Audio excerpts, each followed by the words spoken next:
Reality is like a film set. There are directors, Action! producers, Are we on schedule? and even actors. Can somebody get me a coffee? The trick is realizing that you are playing all of these roles. You are the executive producer of your reality. My name is Daniel, My name is Lauren. and we're here to break the fourth wall to discover what's behind the scenes. And what you hear just might have you saying, "That's so meta."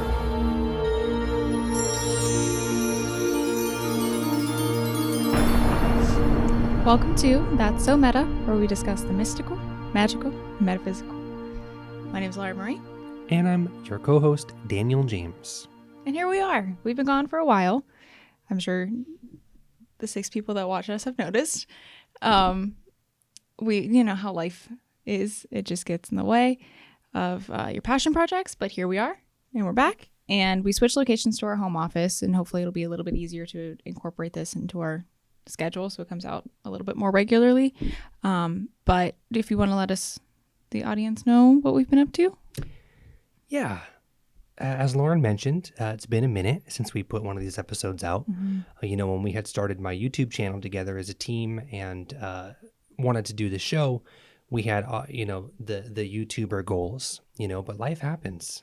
And it gets challenging to keep up a regular release schedule when you work. You have jobs, you have life, we have other passion projects. Speaking about our passion projects, I'll catch you guys up a little bit on, some of the things we've been working on now in our absence. If you've been following the YouTube channel, we just put out episode 3 of Reality Mechanics, which is the holographic matrix. And I'm very excited about the episode. It's a strong release for having absolutely no budget. Okay. Done. When we do Guerrilla shooting. Like we guerrilla. We showed up in Buffalo and then we figured it out. And it was a lot of fun. It was a ton of fun. And I think that it turned out very high value. For no budget, For no. I'm very happy with the production value. And the message, obviously, is what's important. Absolutely. So I feel really good about that. Red Pill, if you're listening, please go watch that episode and let us know what you think about that. And we are actually in the editing process right now for editing episode 4, which will be the season finale. Not the series finale, but the season finale. And that episode is called Something I'm Passionate About. So what else? If you're familiar with our channeling series on Awoken TV, Stories from Orion, we're actually filming the 12th and the last episode of that series Thursday. That'll be the last Q&A where Lauren will be doing a Q&A on that episode. And that will close the series. We were asked to produce that series for our friend Brad Johnson.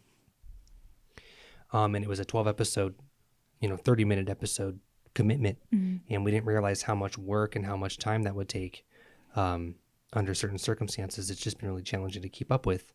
And so once that episode is done and released and available to the public, the series will be wrapped. And so it's been a learning experience. It's been fun. We've learned a lot. And developed some new connections and some new friendships as a result of producing that show. So that'll be somber to finish, but also it will free up our plate a little bit to do more things like this and some other endeavors that we have as well. So Stories from Orion is wrapping up. That's So Meta. We are going to continue doing the show.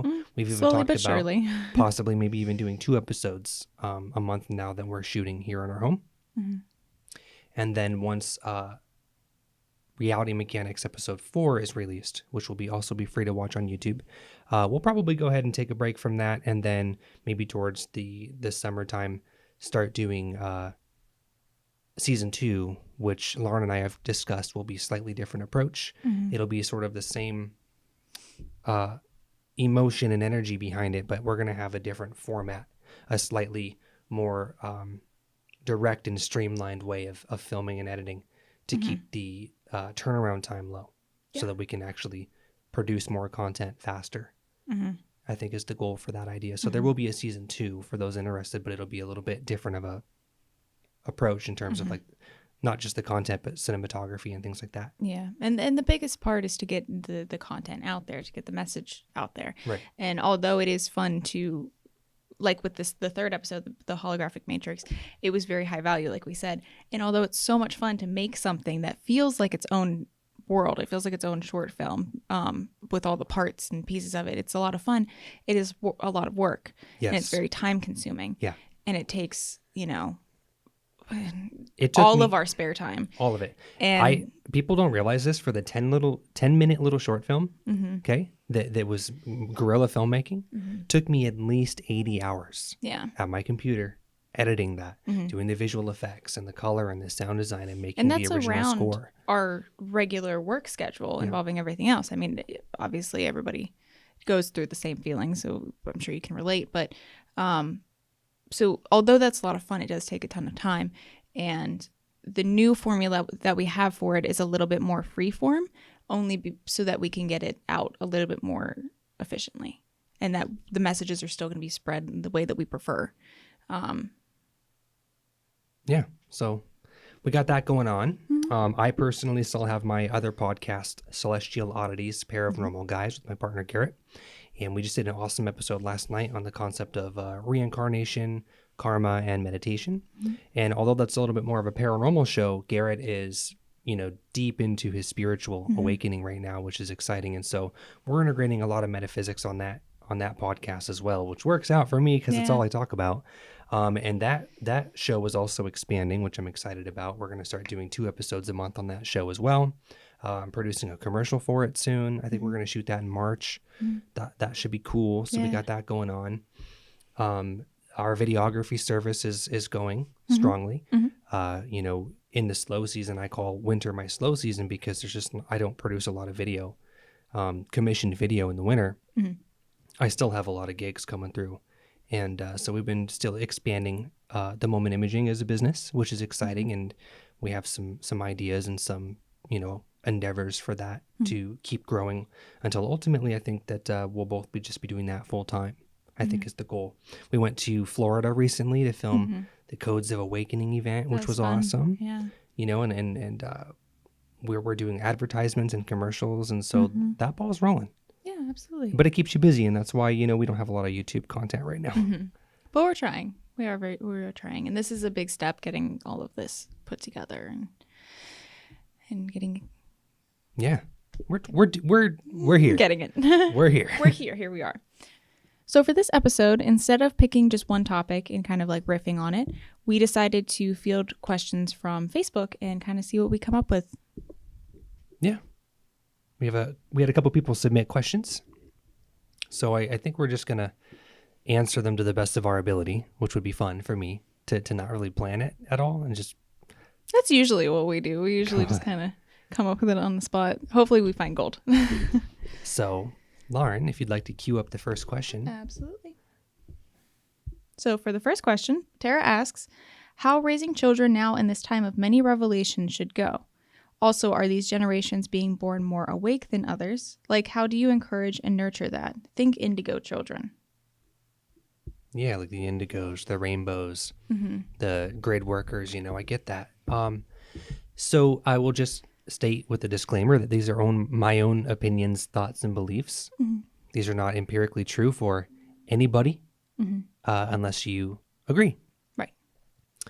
I think in today's age, our schooling system and our religion systems and our political systems and our healthcare and economic systems and our governmental and military systems are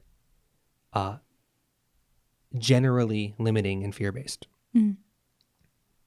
The Common Core, I think it's called, in the United States, in the school systems, I don't believe is designed to properly educate and empower children, but rather get them into certain thought processes and certain belief structures that dictate how they're really going to behave in their societal life.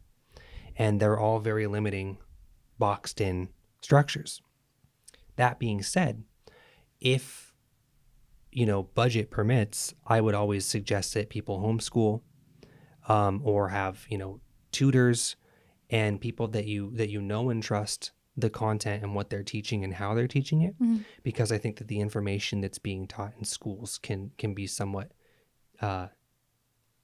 Manipulated. misguided, misdirected. Mhm. I don't exactly agree with all of our scientific and historical and content that comes out in school. Right. Not to mention, now we're having all of, major movements in bullying and shootings and things like that. The school systems are more like prisons Oh, absolutely. Absolutely. than they are They're educational very facilities. repressive. Yeah.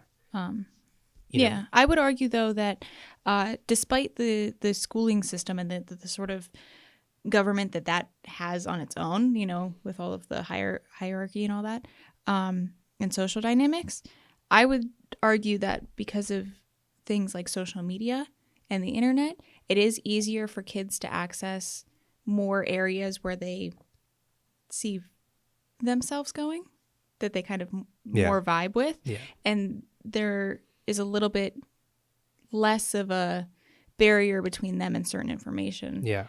As long as they have the motivation to look for it on their own, which is kind of what's being taken away through schooling, is the motivation to do something independently.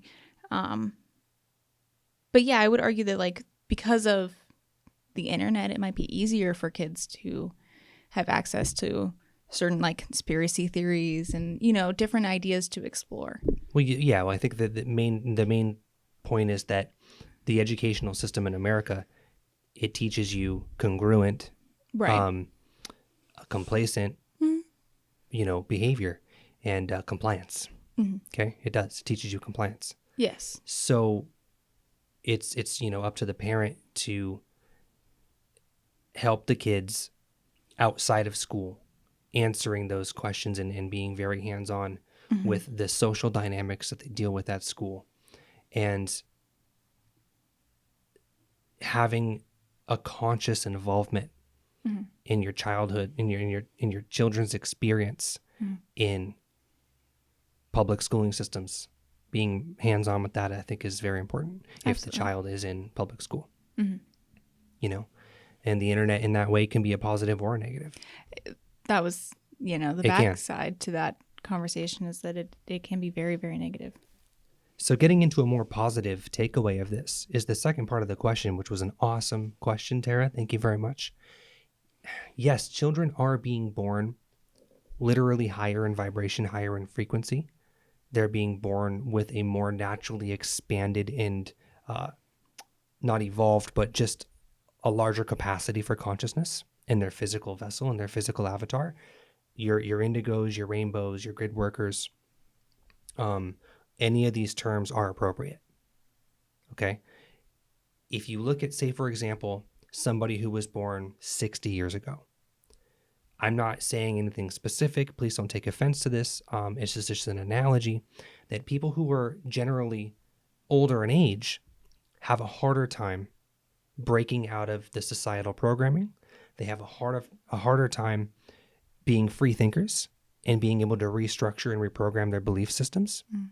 They're often what we would call, more asleep rather than awake. And the ones who do awaken struggle with it very much, and they put in the work and they do the effort, but they have a harder time going through, these sort of awakenings, spiritual awakenings that give them access to their spiritual abilities, Right. or what I'm calling now is spiritual technology, anything like, mediumship, psychic mediumship, remote viewing, astral projection, meditation, channeling, clairvoyance, clairaudience, clairsentience. All of these things are what I call spiritual technology. And I find that older people have a more challenging time accessing those abilities.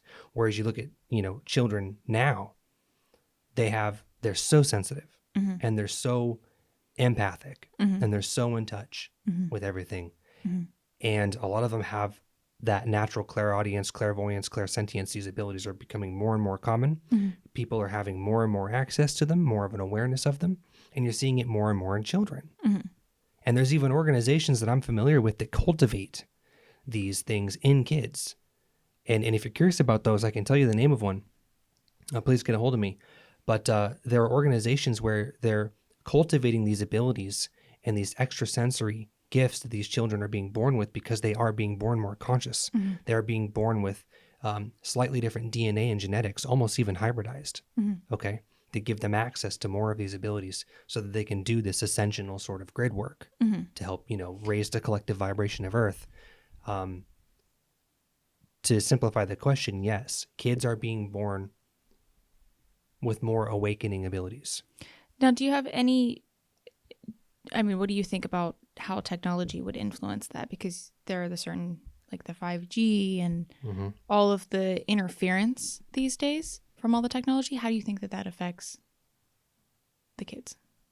I think that they are tools designed to combat Mm-hmm. the progress we're making as a Okay. collective species, as a human race, Mhm. who are going through DNA and genetic evolution. We're going through spiritual evolution and the expansion of consciousness, which is what ascension means. Mm. Things like 5G and other forms of, other forms of that same technology are designed to help stifle the expansion of consciousness. Mm. And as more of our children are being born with these extrasensory abilities, Mhm. you do see more of these things roll out to combat that. Mhm. You have to remind yourself that technology and everything that we experience is still within our consciousness. Mhm. It's still within our own reality. And so with that awareness, if we teach our kids, that these tools can be used in your favor Mhm. to help you, to benefit you, and not teach them that this is going to limit you, this is going to give you cancer, this is going to kill you. Right. And we did a channeling recently for my mom, actually, which was pretty cool. That Hermes said that 5G is less of a technological warfare and more of a psychological warfare of the mind. Mhm. And for everybody who's afraid of it and scared of it and terrified and worried about what it's capable of and what it's designed to do, it's working right now. Right. It seeps into your belief systems, into your consciousness as a fear tactic. So when it comes to technology, we have to teach our children how to use them in an empowering way, Mhm. not in a limiting way that's going to lead them to more fear. Right. Very cool. But to simplify the answer, I would say there are indigos, there are rainbows, there are crystal, there are grid workers, and they are, I think, every kid that is born, even say after 2012, Mhm. is more spiritually advanced Mhm. than most of us were born with. Mhm. And we are tapping into that. We are coming into our own abilities, but I think the kids are coming pre-prepared. They're incarnating Yeah. into physical vessels ready to take on, the matrix. Mhm. So The kids are the future. Yeah. kids, our children are the future. Children are the No, our future. children are the now. That's so meta. Next question. All right. That's so meta. Yo. Next question. Sue asks, she's just interested in understanding how to help others in the near future with so much polarity going on.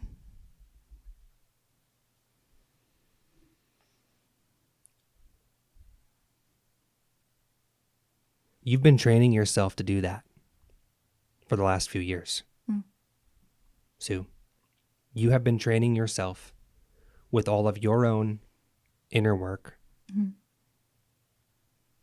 and putting in the work to understand your reality, your government, your ascension, your limitations. Every single individual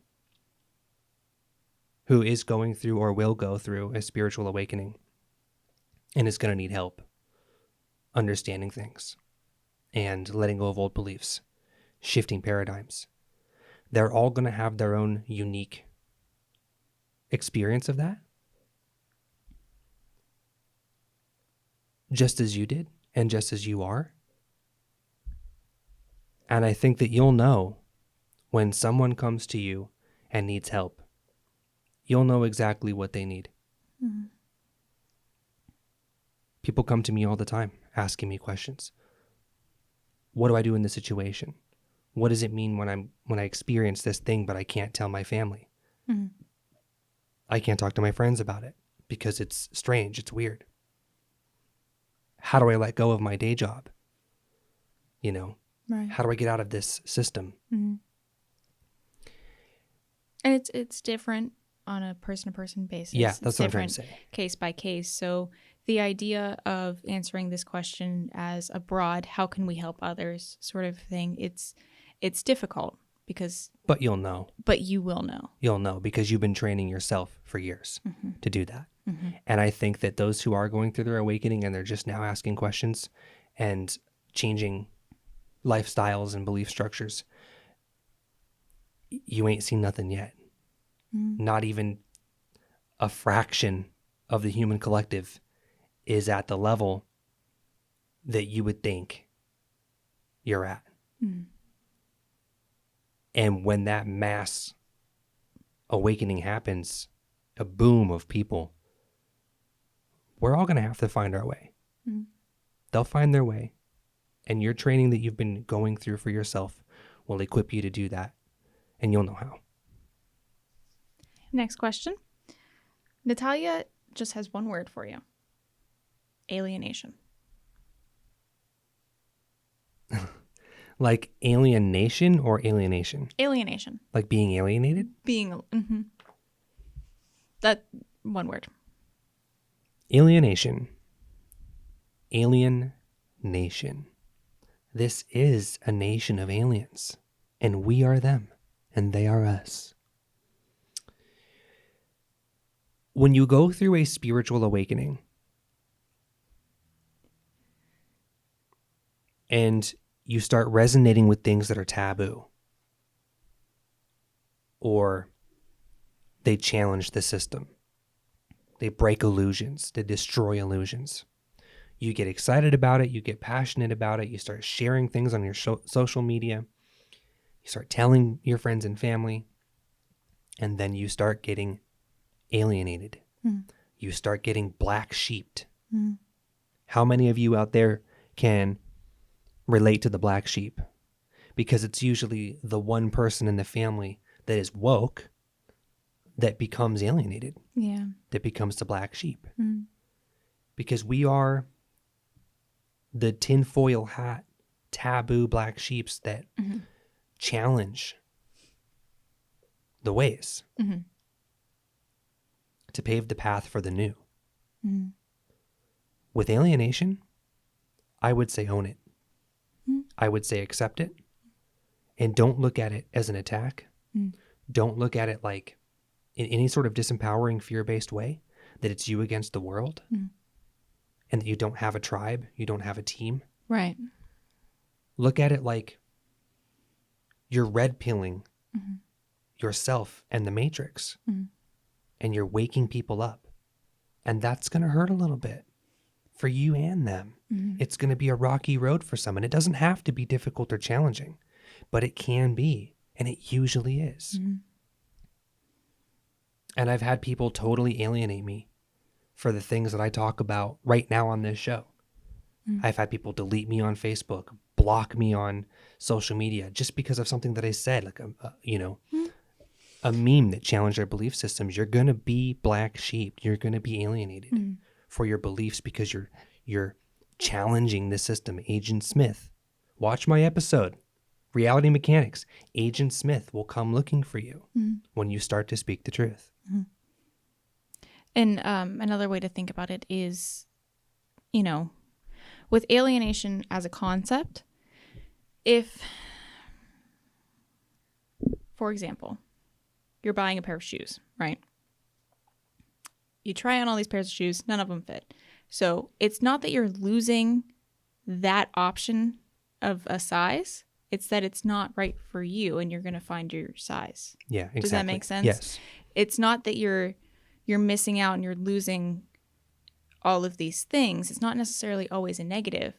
You're just figuring out what's better for you and where to go from there. Exactly. Garrett and I were just talking about this on Celestial Oddities, actually after our show. We were talking about how you take your torch, you raise it up, and you keep pressing on. You keep walking forward, and you become a beacon of light. So instead of being the black sheep and being alienated, you become the light tower, the lighthouse, the beacon of light holding the torch. And then the people who are afraid to speak up and use their voice don't have a voice of their own, they'll see you using yours, speaking a language they understand, and they will find you. Your tribe will find you. Your team will assemble with you, as long as you are convict and you are passionate and you speak your truth and own it. Don't feel like you have to prove it to anybody. Just live it, walk it, talk it. And you'll find yourself being less and less black sheeped, less and less alienated as your community finds you, your tribe, your team will find you. Yeah. Then who will be the aliens? Next question. Next question. Tim writes, the concept of how natural laws impact lives. Fascinating. That's a deep one. Great question. Tim, thank you very much. Well, first of all, the mass consensus, the general public have to become aware of what the natural laws are.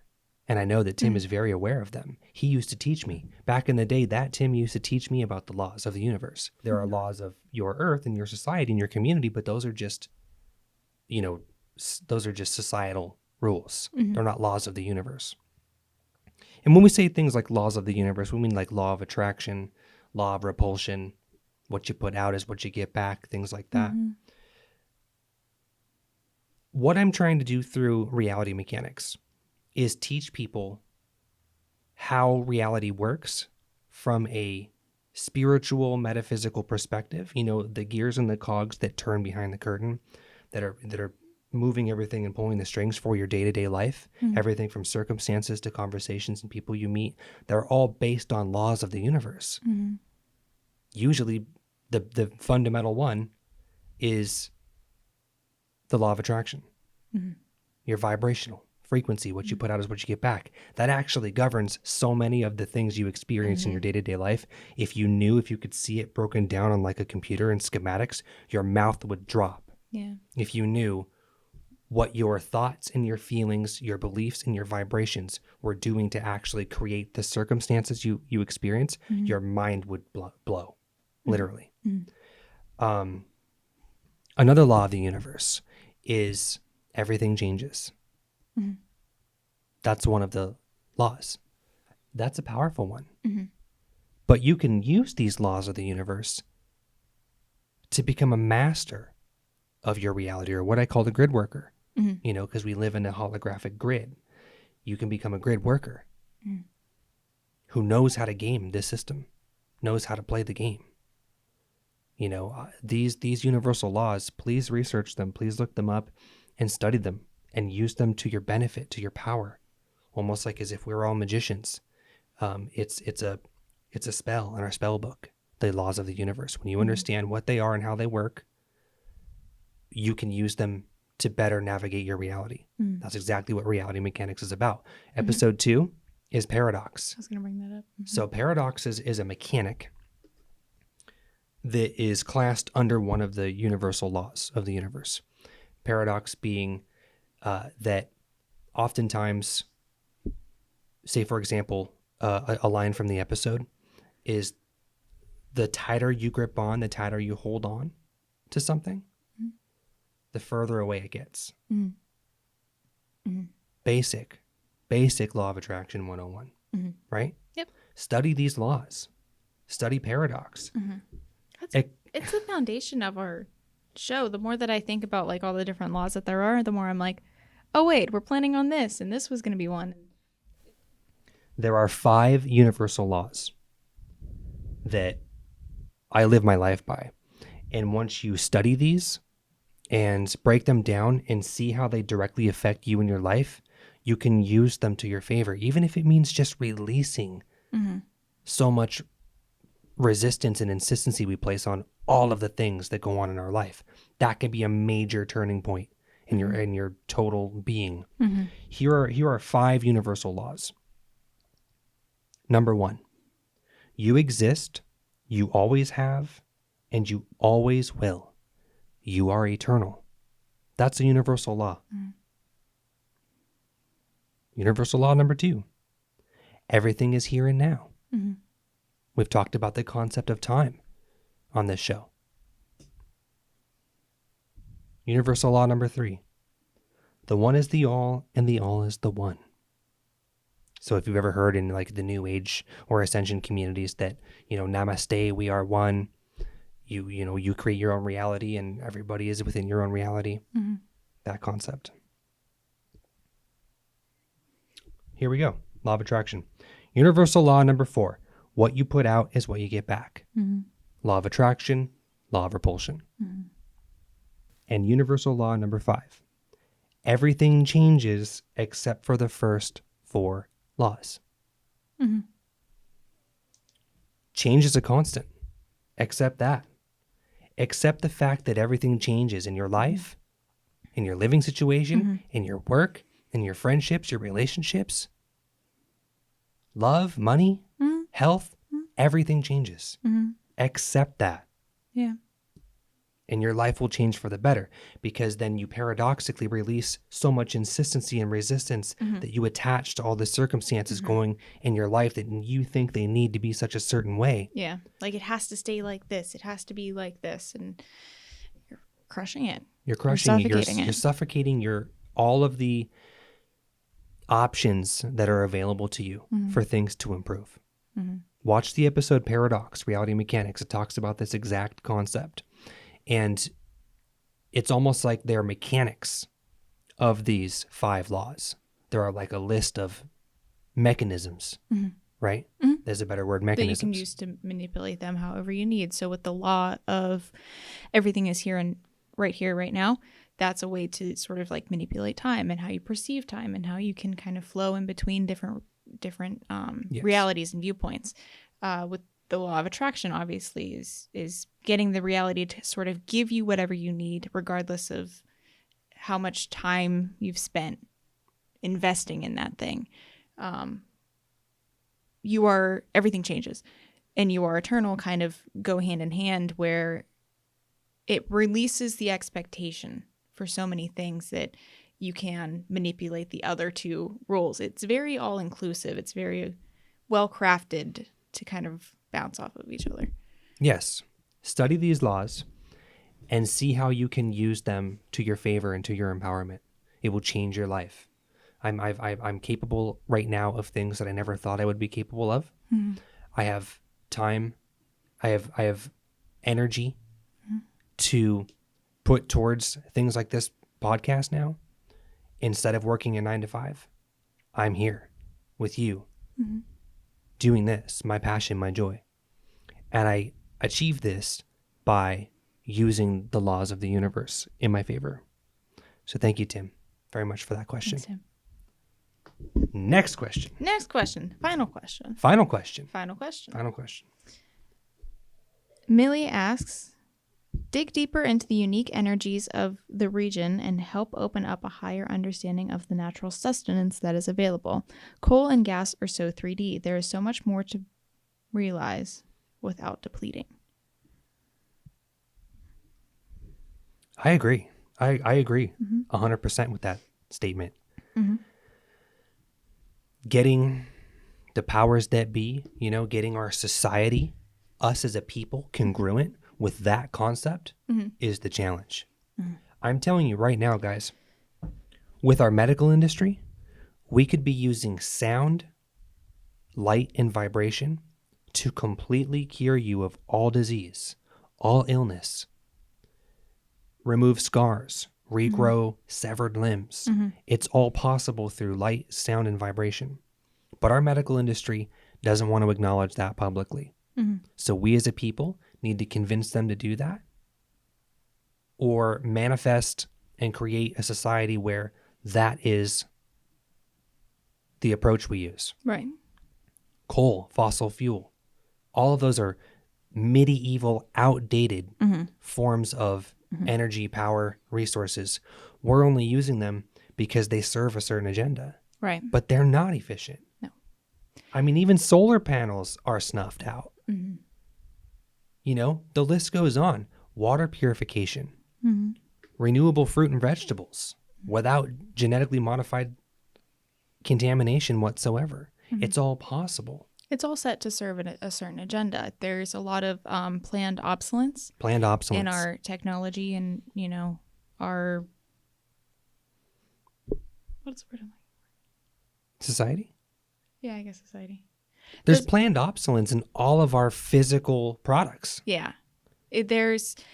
And even the companies will go as far as to tell you up front, you can't do this, this, and this because it will make our product last longer. Mm-hmm. It will, and then we can't make money. We can't have you under our thumb always needing this certain thing from us. It's about control. It's about manipulation. Control and manipulation. We do we want clean, renewable energy?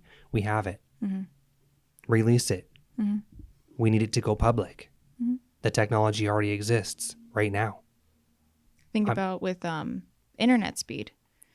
To go to any other country, and the internet speeds are exponentially better than what we have here In the States. And yet they keep coming up with new technology that makes it faster. That can't even be possible. So it's like, what agenda does that really serve? Exactly. If faster, cheaper internet speeds already exist in other countries, why is... That they're snuffing out, they're keeping slow and expensive so that we have to keep paying all these prices. So we have to keep, we can only go as fast as what they give us. And so it's like they are in total control of our resources, Mm-hmm. the tools we use. Mm-hmm. And we're not saying that it's impossible. Right. We're not saying that it's totally, there's no hope, they But all of the everything. technology exists now. But it does exist. I'm talking teleportation, okay? Mm-hmm. Jump rooms, look them up. 3D printers, we got a lot better than that. Yeah. You ever seen Star Trek where they use replicators and they're like, hot cocoa with marshmallows and it's like Earl Grey tea. Earl Grey, slice of pizza, and it just materializes there and it's edible. That technology exists right now. It's just whether or not we're allowed as the general civilian public to civilians. access it. Great word, civilians. And so I don't know if that was a question or a statement, but it was an awesome statement. All of this technology that we need exists for us to have a very free and effective and efficient and safe society on all fronts. And even taking it back,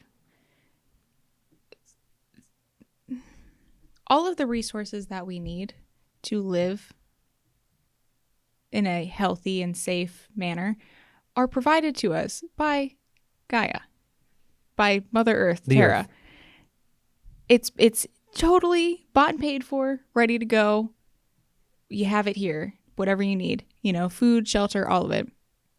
But it's been so manipulated and so filtered out that we feel like we have to rely on certain products like plastic or polyester and all of these fossil fuels and all of these manipulated materials, pharmaceutical pills that are only causing more problems so that we have to keep going back to them and blah, blah, blah. But they create the problems and then they create the solution. Yeah. And the solution is just a temporary Band-Aid that perpetuates the problem. It doesn't resolve or fix anything. So even if you don't want to, if you're not interested in looking towards like med beds because you're like, oh, that's too far in the future, I want something here and now, a lot of the stuff is available to us. It's just you have to work for it as an individual, kind of like grassroots. Go live in the woods for 2 months and try to grow your own food sort of thing. Like it's all here.